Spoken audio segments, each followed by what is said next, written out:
hiaino tanteraka amin'ny lalao naiza amin'ny fotoana rehetra miaraka amin'ny betplanet.mg.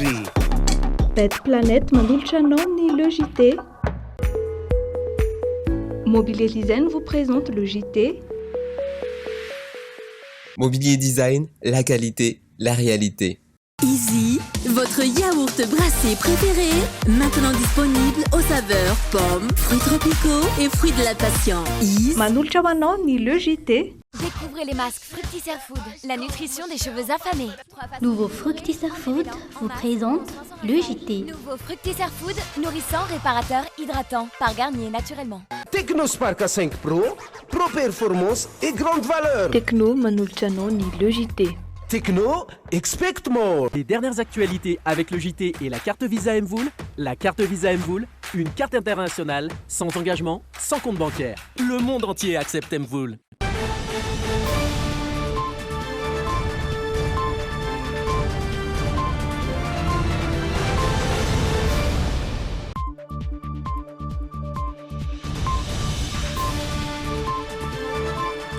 Tavaraka soamatsara eto amin'ny le JT isika amin'ity takarivan'ny sabotsy 9 mars 2024 ity manolotra ny araba tompo-kilasy tompo-vavy ary manasantsika mpanajana anaraka ny le JT hatramin'ny farany eto amin'ny fahitalavitra Trimin arahantsika avetrany ny lohateny vaovao nisogatana ho an'ny androany.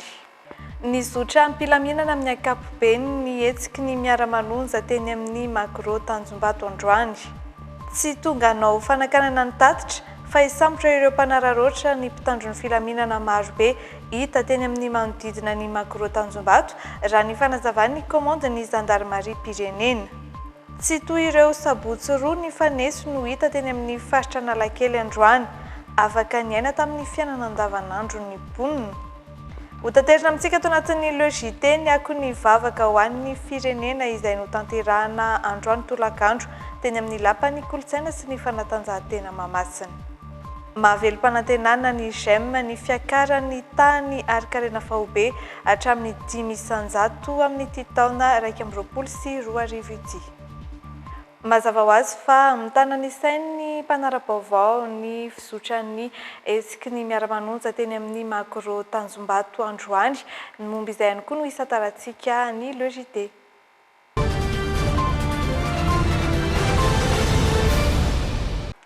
Araka ny efa natsitika tamin'ny lohateny teo dia ny zotra ampilaminana amin'ny ankapobeny ny hetsiky ny miara-manonja teny amin'ny Makro Tanjombato samy manana ny antony mampirisika azy ho eny an-toerana sy ny andrandrainy amin'ilay hetsika ireo tafaresaka tamin'ny mpanao gazetin'ny le JT.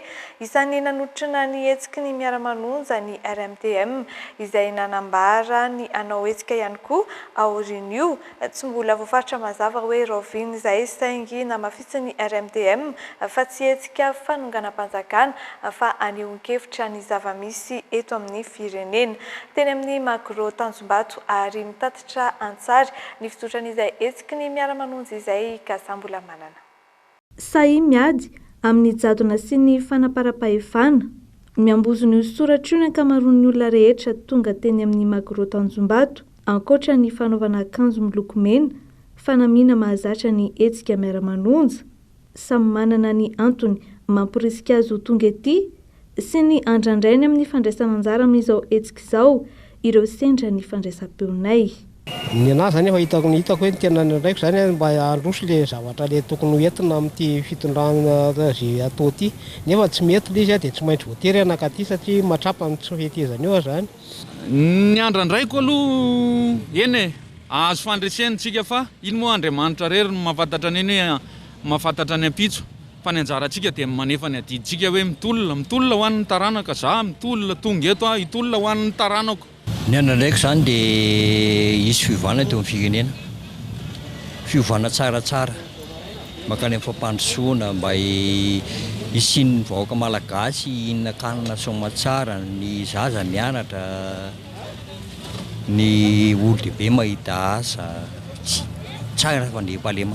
Sikaritra ho nahazo vahana teto ny varotra madinidinika samihafa indrindra ireo kojakoja ilaina rehefa misy hetsika toy izao: kiririoka, sakafo masaka, aro vava-orona, hatramin'ny mpivarotra gazety sy ny mpakasary azo eo no eo.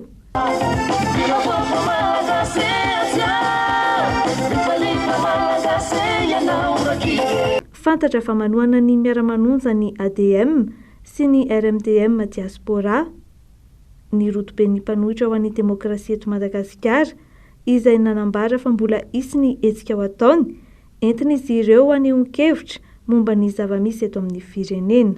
Ny RMDM efa safidy hanohitra an'izao régime misy zao, zay mazava zany zay. Tsy maintsy manao hetsika rehefa nampanantena fa hanao hetsika. Zany ane nampanantena eny hanao hetsika zay. Efa nampanantena zany zay. Tsy midika rehefa maneho hevitra na mihetsika dia fanonganam-panjakana. Tsy marina. Tsy voatery hoe namboatra tompony fa neho hevitra. Fa hitantsika amin'izay tokony azotsika maneho hevitra. Tamin'ny 3 ora latsaka fefan'ny tolakandro no nifarana ny hetsika, tazana ho ny zotra amin'ny mpilaminana ny fivoahan'ny olona ny Magro Tanjombato.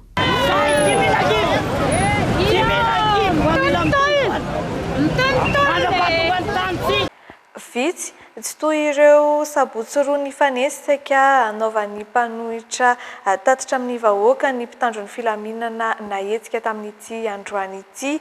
Nanambara ny komandin'ny zandarmaria pirenena fa tsy tonga hanao fanakanana ny tatitra ireo mpitandro ny filaminana marobe hita teny amin'ny manodidina ny Magro Tanjombato fa hisambotra ireo mpanararoatra raha toka misy izany. Nilamina tamin'ny ankapobeny ihany koa ny fifamoivoizana teny an-toerana araka ny vaovao izay hoentin'ny feno Azariana sy Totarajarajato amintsika.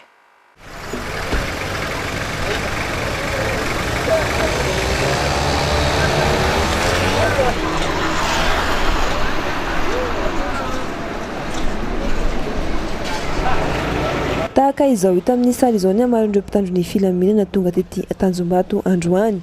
Nitandavana tsy lavitry ny Magro izy ireo, nanara-maso tamin'ny alalan'ny drone ny zava-misy eo tao anatin'ny toerana, nanaovan'ny solombavam-bahoaka avy amin'ny antoko 5 matatitra tamin'ny vahoaka. Teny an-toerana nanao fizahana ny fizotran'ny toedrara ny komandin'ny zandarmaria pirenena no ararotona nanontaniana mahakasika ny anton'ireo mpitandro ny filaminana marobe hita manerana ny Tanjombato. Tsotra fotsiny mipetraka eo ireo mpitandro filaminana reo. Satria misy foana ngeny olona mety hanararoatra na tahaka izany. Ka raha ohatra ka misy le olona tady hanararoatra hoe andao vakina ity magasin ity na andao vakina amin'ny atsy amin'ny izy ity izy atsy amin'ny centre commercial ato ambadika ato dia efa volona eto zany zahay raha ohatra ka misy any te hanararoatra an'izay zavatra zay. Zay ny tena hoe hipetrahany le olona zany eto miaro an'ireo fananana rehetrarehetra tsika rehetrarehetra mba tsy sanatria isy amotika andray. Vao miditra ny tanàn'ny Tanjombato dia ireto mpitandro ny filaminana ireto no hita manamorona ny arabe, ahitana azy ireo ihany koa ny manodidina ireo tranombarotra lehibe ety Tanjombato sy ny tany akaikin'izao Forelo. Maro ireo nanao fisafonana manao tohivakana manodidina ny Magro. Ny lamina nefa tamin'ny ankapobeny ny tetỳ an-toerana, tsy nisy ihany koa ny fitohanan'ny fiara. Fa isan'ny nanamarika ny hetsiky ny miara-manonja androany nametrahana ny samboadiny ireo solombavam-bahoaka tsy mbola nahavitana izany. Nisongadina tamin'ny tatitra kosa ny lesoka misy any amin'ny antenimieram-pirenena indrindra eo amin'ny fandaniana ny teti-bola-panjakana. Voaresaka ihany koa ankoatr'izay ny tsy fahafahana maneho hevitra ka natsiarovana manokana ireo 12 menada izay voasambotra tamin'ny 20 febroary lasa teo. Nandrindra hatrany ny sary mikasika izay Kasamulambanana.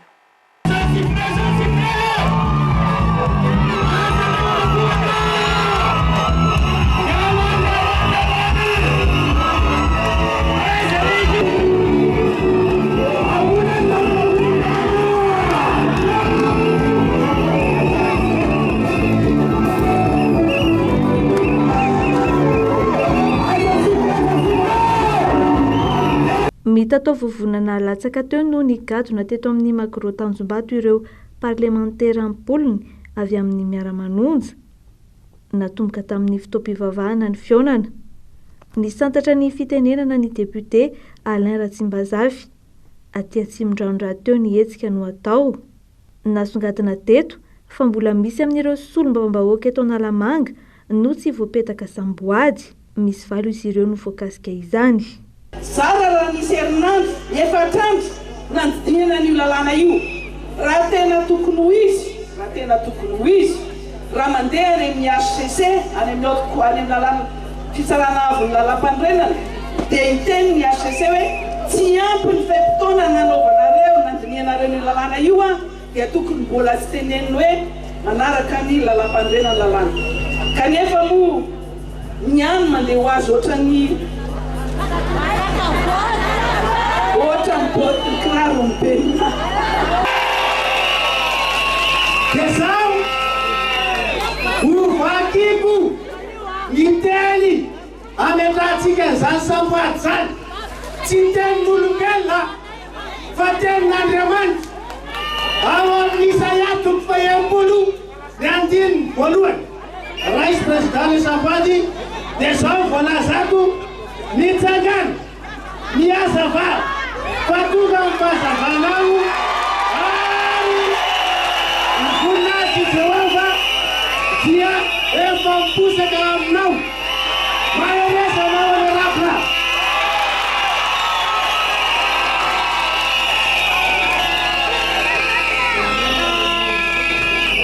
zay le tiana metratsika le samboady teny soratra masina ny sombavoaka ny rosoana taorian'izay ny tatitra mikasika ny lesoka misy eny anivon'ny teny mera-pirenena ka voakasika izany ny fanaovana kitoto tamin'ny fandaniana ny teti-bolam-panjakana izay isan'ny lalàna fehizoro.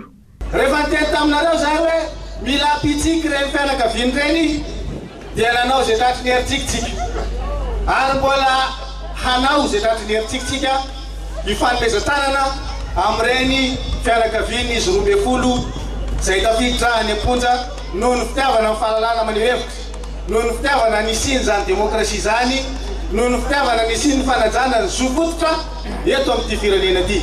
Ny ateny miaram-pirenena no lapa hitarafana misehatra ny ady hevitra, ka raha ny ateny miaram-pirenena no terena atao mikombom-bava ohatra ny tongo-bolo dikan'izay tsy misy demokrasia eto aminao.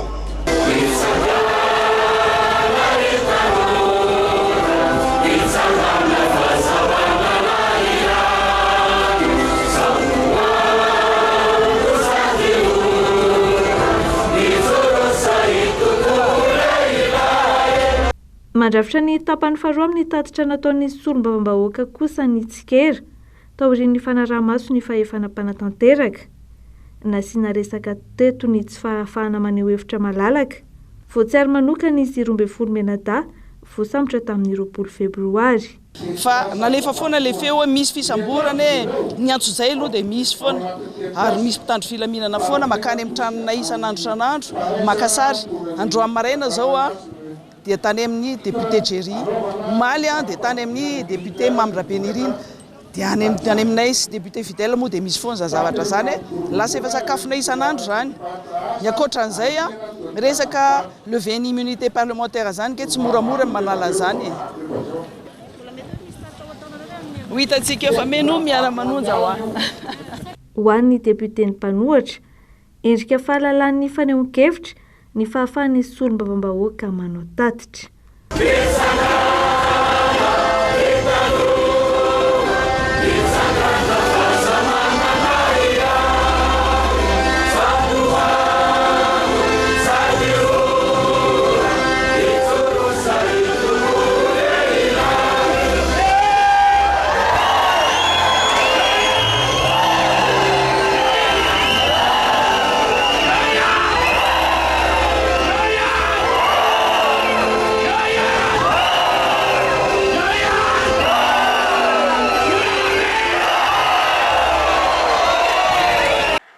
Lamina teny amin'ny faritry ny Analakely sy ny manodidina androany na izany aza mbola nahitana mpitandro ny filaminana ihany tena toerana saingy afaka niaina tamin'ny fiainana andavanandro ny mponina tena toerana nanao ny fanaziajiany Irina Fanirisoa sy Misara Safijatsova. Mazana no tapaka ny fifamoivoizana rehefa misy ny tatitra taon'ny solombavam-bahoaka avy amin'ny antoko-panohitra. Miatra amin'ny andavanandrom-piainan'ny olona ny sakana maro ataon'ny mpitandro ny filaminana vokatra izany. Tsy nahitana endrika izany mihitsy anefa teny Analakely raha ny androany. Ny lamina sy ny zotra tahaka ny andro rehetra ny teny an-toerana. Afaka ny varotra sy namonjy ny asany avokoa ireo mpivarotra na mpiasa teny amin'ny faritriny. Nera zay tsy afaka mivarotra tamin'ny tapabolana dia amin'izao zany zao mba mety aminay aloha zao. Mety aminay aloha satria afaka mivarotra zay Fa raha ny tena marina zany a, raha ohatra hoe misy ny zavatra misy zany ny toerana hoe andehana amin'ny mpanohatra dia mba hoe mba mialaala kely lavidavitra ny renivohitra satria hitanao ny olona sahirana daholo. Ny eto amintsika era malala ny fantrano dia tokony mba hoe any amin'ny tsy dia misy akombe eto amin'ny renivohitra zany le hetsika ataon'ny zareo. Nefa raha ny tena marina koa izay tsy mpanao politika fa izay mpivarotra. Fa raha ny tena marina tokony hoe hiandry zareo, hiandry ny toro hoe mba andraisan'ny fitondrana raha ohatra ka ho lany izy raha samy rotsaka. Fa izay nefa tsy mpanao politika fa lasa metraika aty aminay le zavatra ataon'ny zareo. Eritrereto tsara hoe nohaninay androany tetiavinay a, nohaninay rapitsy tetiavinay a, nefa le izy ataon'ny zareo ohatrany hoe korontanina foana le izy korontanina foana dia lasa mijaly be izay mpivarotra. Nambaran'ireo mpivarotra fa mafy amin'izy ireo ny fiantraikan'ny korotana politika any amin'ny ady vilaniny. Araka izany, tsy misakana ireo mpanao politika amin'ny hetsika ataony velively izy ireo, fa mitaky kosa ny tsy hanapahana ny fitadiavany sy ny hanovana ny toerana voakasiky ny hetsika. Zany raha tena marina tokony hivarotra satria milama foana ny aty, fa le miaramila sy le polisy sy le gendarme no tsy mamelana hivarotra amin'le manao barazy. Ny androany aloha zany zareo ohatra ny mandalo fotsiny dia tsy maninona mihitsy fa afaka mivarotra ara-dalàna. Tsisy fanoitinana aloha hatreto. Na izany aza nefa, toerana maro no mbola nahitana mpitandro ny filaminana teny Analakely androany. Tsy nanohitohina ny fitadiavana sy ny fifamezivezen'ny olona mihitsy anefa izy ireo. Everiny mpivarotra fa fiarovana azy indray aza ny fisian'izany teny an-toerana androany. Fanamondrona olona maro ny tao amin'ny lapan'ny kolontsaina sy ny fanatanjahantena androany noho ny fisiany ilay vavaka ho an'ny firenena. Feno hipoka ny lapa saingy maro ireo tsy tafiditra tao anatiny. Nisy tamin'ireo toerana no manana taty ivelany no tsy nisy olona noho ny olana ara-teknika tamin'ny fampitana ny sary. Mila vavaka ho ireo tonga teny an-toerana ny firenena no ny toetra rà misy amin'izao fotoana. Teny Mahamasina ary nanotrona ny lanonana ny filoham-pirenena androany. Feno Zariana sy Totarazaranjato kosa no mitatitra amintsika izay vaovao izay. Ny fandimby niakatra antsehatra tato amin'ny lapan'ny kolontsaina sy ny fanatanjahantena ireo mpira fivavahana nitondra ambavaka ny fiainam-pirenena, antoko mpira avy amin'ny fiangonana maro samihafa. Nalalaka ny fidirana tetỳ an-toerana feno ny lapa fa maro kosa ireo tsy afaka niditra tao anatiny ny jery mivantana. Tsisy plasy tsony satria taraiky tamin'ny roa sasany vao tonga dia tsisy plasy tsony. Dia plasy ipetrahana. Fa inona no nanentana anao hoe andeha aty? Le hivavaka ny firenena sy ny eo manodidina ny iray tanàna ho an'ilay firenena mikorotana dia misavorovoro le misy mpanohatra, dia mpanohatra mihitsy izany. Le mpanohatra amin'ny Andratro Elona dia tsy hoe le mpanohatra ihany koa ny vavahana fa mivavaka ho an'ny tena konkoa. Zavatra betsaka loatra nefa zavatra fantatro sy hitako dia miraray azy hita soatsika. Izay ny firaren-tsoa. Tena mila hivavahana mihitsy ny finerentsika amin'izao fotoana izao satria ny antsika olombelona moa fikasana fa ny diten'Andriamanitra. Fa antsika olombelona zany indraindray misy zavatra tsy mahatsapa kely fiarahana amin'Andriamanitra le izy. Mba te hijery fety izay dia mba te hanatrika an'le hoe fotoam-bavaka izany izay. Areo hoe mahatsapa hoe mila vavaka amin'ny firenena? Tena mila ka, tena mila vavaka amin'ny firenena amin'izao fotoana izao. Betsaka loatra le fahotana ataon'ny eto amin'ny firenena sy ny zavatra tsy mendrika rehetrarehetra dia ilaina vavaka mihitsy ny aloha izany. Tsy tafiditra izay dia mbola hijery eto amin'ny écran aloha izay raha ohatra ka. Fa le faniriana hiditra be dia be fa tsy mety tafiditra rehefa tena hipoka ao. Mba faniriana izany mba tsy androany ihany fa mba hisy foana le izy. Satria efa hita amin'izao izany fa be dia be ny olona mangeta enta mba te sady en plus koa hita amin'izao izany hoe tsy ampy felam-boly koa ny olona ny tena mariny. Nisy tamin'ireo toerana nomanana no tsy nisy olona noho ny tsy fandehanan'ireto fiara misy fahitalavitra ireto. Naharitra ora maro ny fampisehoana teto amin'ny lapan'ny kolontsaina sy ny fanatanjahantena. Tonga tetỳ an-toerana nanotrana ny lanonana ny filoham-pirenena mivady, tazana tetỳ ihany koa ireo olom-panjakana maromaro sy mpitondra fivavahana samihafa. Eo amin'ny maresaka iraisam-pirenena mitohatra ny hetsika ataon'ny vahoaka ao Senegal amin'izao nandritra ny andro maromaro no nanomboan'ny hetsika olona 4 sahady no efa namony ainy ho toy ny fisamborana ny Ousmane Sonko moa no anton'izay ity farany izay voapanga ho manakorotana ny filaminam-bahoaka ka tsy maintsy no tananam-ponja vonjomaika tamin'ny alarobia lasa teo tsy mankasitraka izany velively nefa ireo vahoaka ary izao nanangana hetsika ho fanoherana izany. De nombreux feux en pleine rue, des jets de pierre sur les nitohatra ny hetsika nataondreo andehana tanora tao Dakar, renivohitry Senegal androany. Hetsika izay efa nisy tany an-toerana nandritry ny herinandro, saingy mihamafy kokoa izany raha ny omaly androany. Olona 4 sahady no lavo nandritry ny fifandonana nisy teo amin'ny mpitandro ny filaminana sy ireo andian-jatovo. Saika misy maharatra isan'andro ireo mpanao fihetsiketsehana. Antony tonga ity hetsika ity ny fisamborana ny Ousmane Sonko, kandida filoham-pirenena tao Senegal tamin'ny taona 2024. Voapanga ho manohitohina ny filaminam-bahoaka mantsy izy, ka tsy maintsy no tanana amponja vonjomaika ny alarobia lasa teo. Tsy nankasitraka izany ny maro anisa tamin'ireo vahoaka, any ka izao nitarika hetsika fanoherana izao. Androany indray, nikatona avokoa ireo tsenam-barotra sy orinasa teo afovoan'ny tanàna. Tapaka ihany koa ny fifamoivoizana, tsy ny fandrenesana ny pao basy sy ny bomba mandatsa-dranomaso nataon'ny mpitandro ny filaminana. Etsekilany ihany koa anefa, mamaly amin'ny alalan'ny tora-bato ireo andiana tanora. Avy hatrany dia mitsoaka kosa izy ireo, raha vantany vao manantona ny mpitandro ny filaminana raha ny nambaran'ny AFP.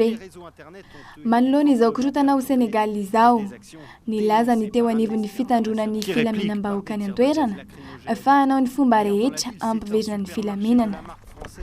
Hatreto aloha, dia mijanona ao an-drenivohitry Senegal ihany ny korotana. Ahina nefa, ny hitaran'izany any amin'ny faritra hafa noho ny fihenjanany tady ao amin'ny vahoaka sy ny mpitandro ny filaminana hatrany.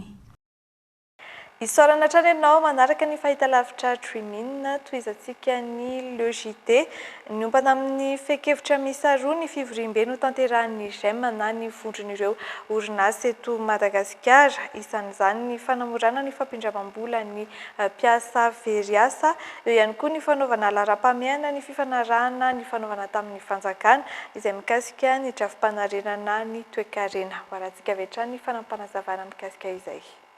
Voatery nikatona ny 30 hatramin'ny 400 isanjaton'ny orinasa vokatry ny fihibohana tamin'ny taona 2024. Antony mahatonga ny GEM mandroso osikevitra ny fanjakana, hanamora ny fahazoana mindram-bola sy tantsoroka ara-tsosialy ho an'ireo mpiasa veriasa, tahak'izay ihany koa ny tokony analefahana ny hetra alohan'ireo orinasa. Isan'ny fekevitra voaresaka nandritra ny fivoriam-ben'ny GEM na ny vondron'ireo orinasa eto Madagasikara izay fampindramam-bola izay. Tsy ho ela raha teo dia isy ny fitoanana amin'ny minisitry ny vola sy ny toe-karena, hoy ny fanazavany filohany Thierry Rajoelina. Hijerena ny fanitsiana tokony ho atao amin'ny teti-bola-panjakana 2024 mba ahafahan'ny orinasa manohitra ny asany. Niompana ny fivoriam-ben'ny GEM ihany koa ny fanaovana lohalaharana ny fifanarahana ny fanaovana tamin'ny fanjakana ao anatin'ilay drafim-panarenana ny toe-karena. Ho an'ity taona 2024 ity, mahavelo-panantenana ny GEM ny fiakarana ny tany ari-karena fahobe hatramin'ny 5 isanjato. Nambaran'ny filohany Rajoelina Thierry rahateo fa azo atao tsara ny mampiakatra ny tany ari-karena fahobe raha mipetraka ny tena fifanohanana eo amin'ny mpandraharaha sy ny fanjakana fohibe.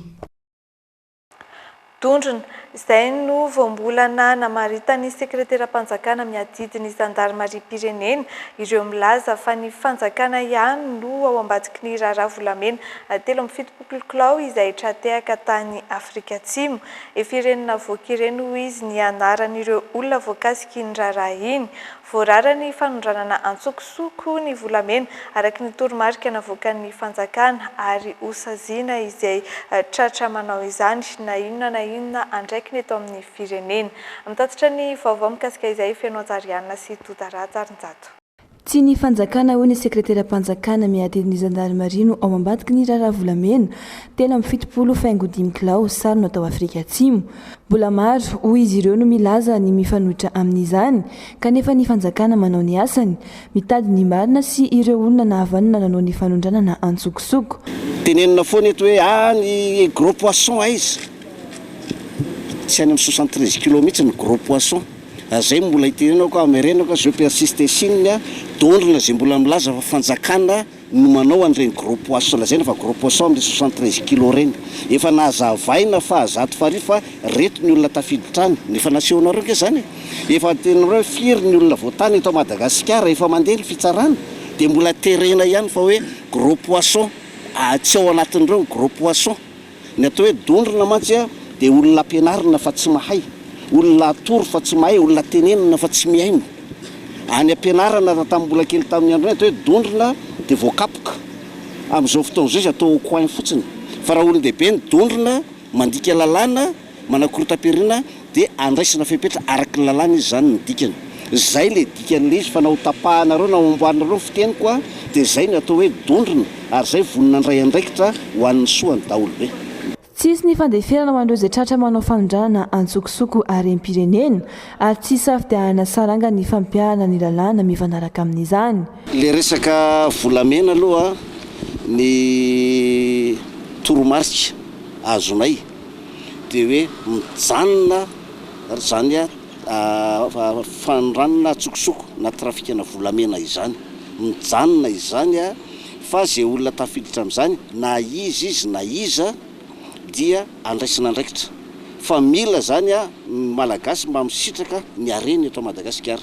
Zany hoe raha misy volamena eto Madagasikara na safirina tsy tonga dia mivoaka matsokosoko any fa mba mampiditra vola ho an'ny fanjakana malagasy zany ahafahana manao asa soa mampandroso any Madagasikara. Nanamarika ity raharam-bolamena ity ny fanatsika fonana ireo antontan-taratasy navoaka ny mpanao gazety ny France 24 nanamarina fa nalalaka ny nivoan'ireo volamena ireo teto an-toerana. Lafim-baovao hafa kosa indray hosolona trano misy rihana ny tsenan'ny Komy eny amin'ny 17 hektara efa nanomboka omaly ny fandravana ireo tsena teny an-toerana. Tetikasan'ny ben'ny tanàna n'Antananarivo Nainandriatsitohainy izao fananganana tsena vaovao izao amin'ny ankapobeny mirindra tsara ny asa fandravana ireo tsena teo aloha ary manaiky ny fandaminana ny amin'ny famindrana azy ny mpivarotra eny an-toerana. Natomboka omaly ny fandravana ny tsena ao amin'ny Komy 67 hektara. Ovaina tanteraka ny endriky ny tsena, trano misy rihana no asolo azy. Tetikasan'ny ben'ny tanàna Nainandriatsitohaina moa izao. Isitraka izany tsena anaty trano izany avokoa ireo rehetra nivarotra ara-dalàna teo amin'ny Komy, eny fa na dia ny tany ivelan'ny tamboho aza. Efa antaonany maro ireo mpivarotra no niaina tamin'ny tsena tsy zarizary kanefa tsy nisy nijery mihitsy. Noho izany, manaiky tanteraka ny fandaminana izy ireo mba ahafahana mahazo tsena tsara kokoa.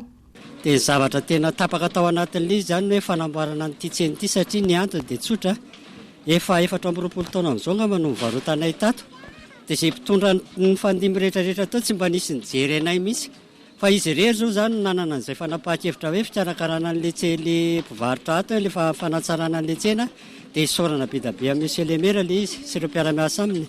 Faharoa manaraka an'izay ilay izy ny hoe misy filazany sasan'ilay hoe mpivarotra miala ato dia tsy hiverina ato.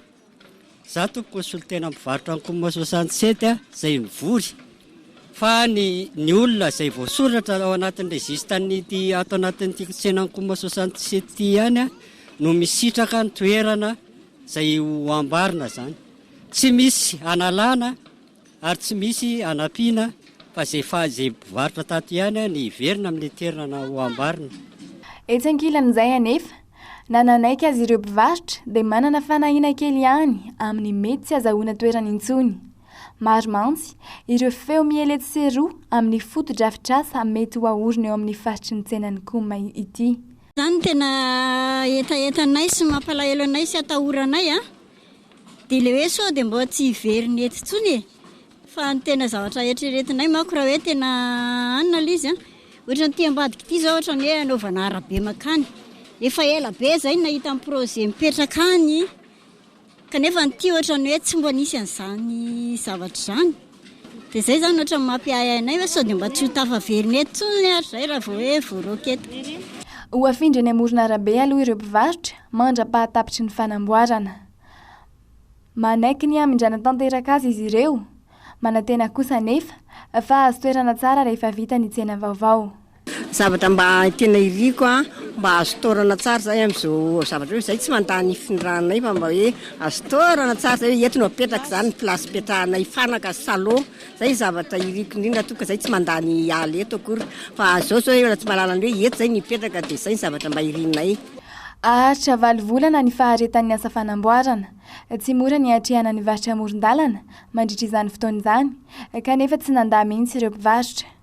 Tsy miova ihany koa ny sarany ho fantsena alohan'izy ireo fa mijanona ho 500 ariary na dia amin'ny trano vaovao aza. Ny zandary no be lavo indrindra am-perinasa ao amin'ny tafika raha ny fanazavana avy amin'ny sekretera jeneraly misahana ny zandarmaria mahatratra 50 kosa ny nahiditra am-ponja noho ny tsy fanarahan-dalàna. Ensekirany tsy mahay miray inona ny vahoaka malagasy ho izy rehefa misy ny trangana tsy fandriampahalemana.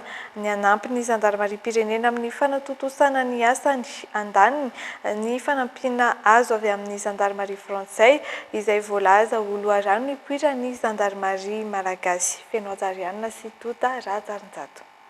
Miparitaka any ambanivohitra mampandry fahalemana ny zandary eto Madagasikara iaran'ny antsonjay sy fandrahonana ho faty izy ireo ho ny sekretera-panjakana misana ny zandarmaria pirenena ny jeneraly Ravalomanana Richard.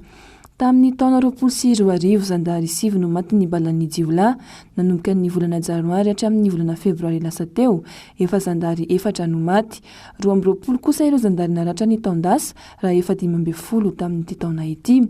Nanambara ny sekretera-panjakana fa azo heverina ho rariny raha ireo jiolahy na olon-dratsy no mifanandrina amin'ireo zandary ireo, fa tsy ranony kosa raha toa ka ireo olona mikasa nitondra ny firenena indray androany no miantsy adina mandrahona azy ireo.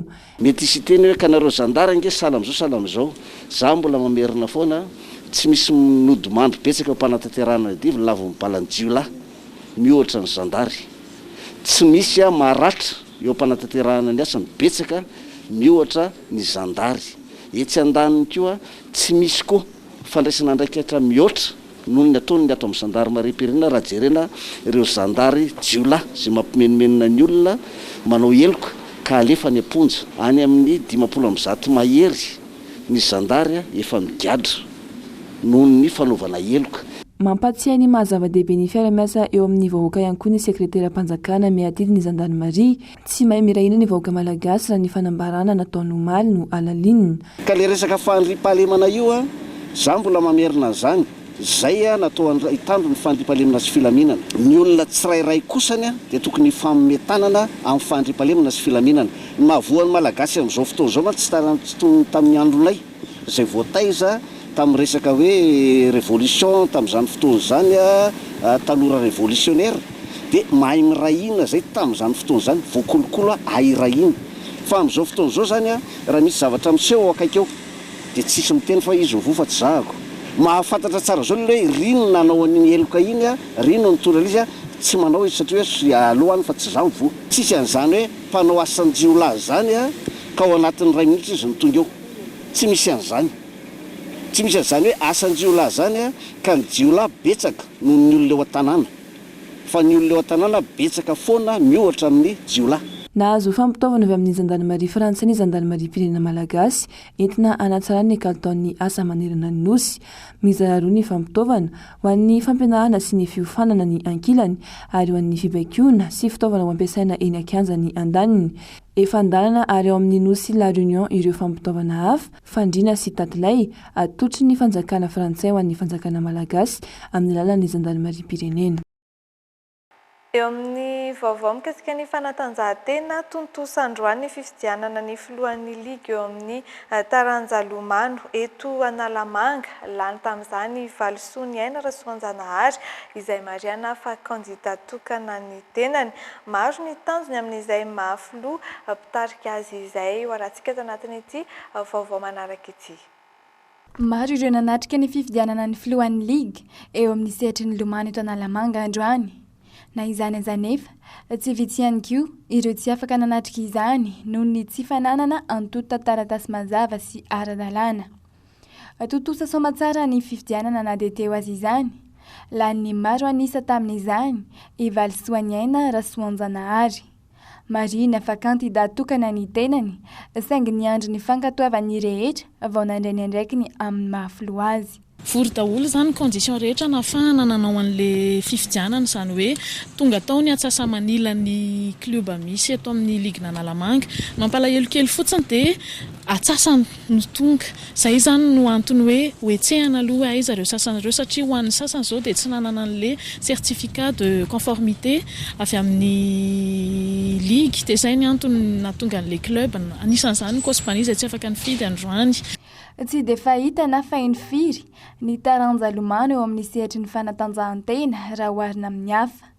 Araky ny nambaran'ity filovavao ity anefa, hiezaka hamantatra ny olana misy ao anatin'ny club izay tsy hita sy mangingina amin'izao izy. Ary ampivoatra indray ireny vondrony ireny, indrindra ny hampandroso ny taranja lomano na eo amin'ny sehatra anatiny izany na ivelany. Raha ny fohezaka dia ny famelomana indray ireo club eto anivon'ny ligue Nanalamanga izay maro no efa matoritory tsy hentsony hoe aiza dia hiezaka ny anantona an'ireo club efa misy izany hoe aiza ianareo inona no azo hifanampiana amin'ny lafiny ara-taratasy mety hoe izay manko izao ny olana tsy ahafahan'zareo misehatra ao anatin'ilay tontolo lomanina amin'ny lafiny infrastructure dia hiezaka ny hamelona an'ireny ligue efa misy ireny.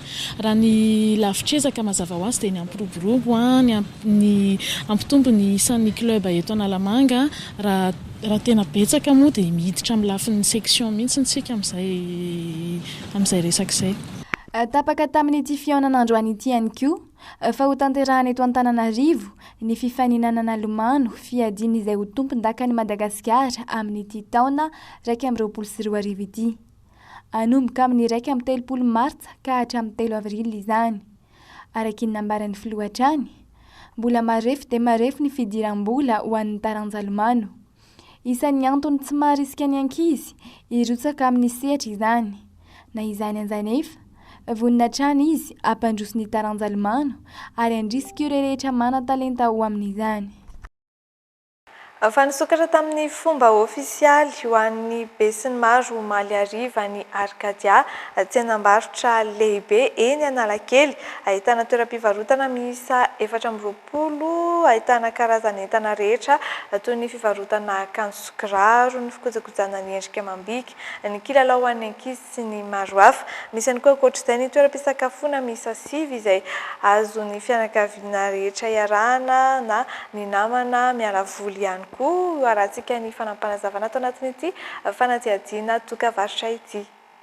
Toeram-pivarotana 420 samy manana ny mampiavaka azy no hita ao amin'ny tsenam-barotra lehibe Arkadia eto Analakely. Ahitana ireo kojakoja ilaina amin'ny fiainana andavanandro rehetra toy ny akanjo sy kiraro, ranomanitra, kilalao an'ny ankizy, ny resaka teknôlôjia sy ny maro hafa. Misy botika 420 ato amin'ny centre commercial Arkadia, ahitana ny entana ilaina amin'ny andavanandro ahafahana ny Besinimaro metsena ary koa ny entana sy ny fivarotana rehetrarehetra atao dia natao takatry ny Besinimaro, ny fahefa-mividin'ny Besinimaro izany ilay izy ho atao amin'ny daholobe. Ahitana toeram-pisakafoana miisa 5 ihany koa ny tsenam-barotra Arkadia. Afaka tonga mitsidika avokoa araka izany satria natao saza ho an'ny rehetra ny entana rehetra amidy ato amin'ny Arkadia Analakely izay nisokatra ho an'ny Besinimaro nanomboka ho Maliariva ary misokatra ny alatsinainy ka hatramin'ny alahady. Misy box foot court anankisivy izay manana ny samy manana ny mampiavaka azy tsirairay avy. Tafahan'ny mpianakavy miaraka izany miala etaeta miaraka misakafo ao amin'ny 2e étage. Ny centre commercial Arkadia dia misokatra ny alatsinainy manomboka amin'ny valosasany ka hatramin'ny 7 izay ny alatsinainy talata alarobia alakamisy, ny zoma kosany amin'ny valosasany ka hatramin'ny 7 alina dia mbola misokatra foana ny foot court ary ny alahady dia misokatra manomboka amin'ny 7 ka hatramin'ny 3. Mikarakara lalao an'ny andriambavilanitra amin'izao fisokafan'izao ny Arkadia ho fankalazana ny andro 8 Martsa fetin'ny vehivavy. Amin'ny alatsinainy ho avy izao, entanina avokoa ny vehivavy rehetra ho tonga ety amin'ny arkady Analakely akasary satria misy toerana manokana nomanin'izy ireo anatanterahana izany amin'ny fotoana io. Ho alefa anaty page Facebook ny arkadiany sary ka izay mahazo fihetseham-po betsaka indrindra dia azo fanomezana. Ankoatra izay anefa dia samy azo loka avokoa ireo rehetra mandray anjara amin'io lalao io.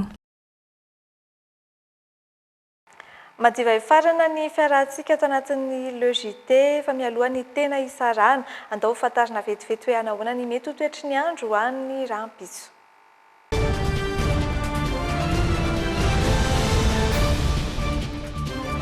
Tahaka ny mahazatra dia atombotsika avy any amin'ny tapany avaratry ny nosy izany samy ahitana rotsakorana ny faritry Sava sy Diana. Ny maripana dia eo anelanelany 4 degré Celsius sy 2 degré Celsius. Ifandimony rahona sy ny masoandro ho an'ny faritry Boeny sy Melaky ary Betsiboka ahitana rotsakorana kosa ny faritry Sofia 2 degré Celsius ny maripana ambony indrindra ary 13 degré Celsius ny maripana ambany indrindra. Ifandimony rahona sy ny masoandro ary ahitana rotsakorana rahampiso any amin'ny faritra Alotra Mangoro, Analanjorofo ary ny faritra Atsinanana eo anelanelan'ny 2 degré Celsius sy 10 degré Celsius ny maripana. Ifandimony rahona sy ny masoandro ho an'ny faritry Bongolava, raha toa ka ahitana rotsakorana ny faritra Analamanga, Vakinakaratra ary Itasy ho amin'ny rahampiso alahady 7 marsa ny maripana indray dia 15 degré Celsius ny ambany indrindra ary 18 degré Celsius ny ambony indrindra. Ahitana rotsakorana rahampiso any amin'ny faritra Moronmany, Matsiatra Ambony ary ifandimony rahona sy ny masoandro ho an'ny faritra Sisa toy ny any Orombe, Vatovafitovonany sy ny faritra Atsimo Atsinanana eo anelanelan'ny 18 degré Celsius sy 13 degré Celsius ny maripana. Amaranantsika azy amin'ny faritra Anosy, Androy izay ifandimony rahona sy ny masoandro tahaka izay ihany koa no hitany amin'ny faritry Menabe sy ny faritra Atsimo Andrefana 13 degré Celsius ny maripana ambony indrindra ary 20 degré Celsius ny maripana ambany indrindra. Iombana kokoa amin'ny fikolokoloana ny fitiavana ny lohahevitry ny fandaharana Life Talk izay voarantsika aorianan'ny LEJT rehefa avy eo fandaharana natokana ho an'ny 12 taona no miakatra izy ity noho izay lohahevitra izay isan'ny vahiny fandaharana kosa i Henri Ratsimbazafy izay mpanakanto sy Andriamasinirina Geruville izay sexologue. Ny tena kokosa dia mametraka ny veloma mandrapitafa ho antsika indray ary mirary soa ho antsika rehetra.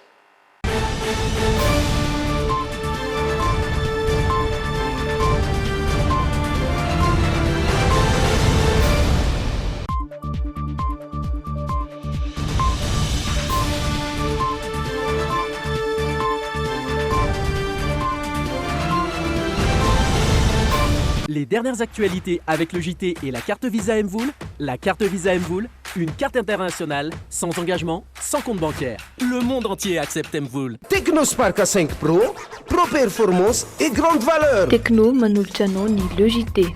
Techno, expect more. Nouveau Fructisser Food, shampoing et démêlant à 98% d'ingrédients d'origine naturelle. Nouveau Fructisser Food vous a présenté LEJT. Nouveau Fructisser Food, nourrissant, réparateur, hydratant. Par Garnier, naturellement. Mobilier Design vous a présenté LEJT. Mobilier Design, la qualité, la réalité. Easy, votre yaourt brassé préféré, maintenant disponible aux saveurs pommes, fruits tropicaux et fruits de la passion. Nanolotra ho anao teo ny LEJT. Iaino tanteraka ny lalao naiza naiza amin'ny fotoana rehetra miaraka amin'ny betplanet.ng. Bet Planet nanolotra anao teo ny LEJT.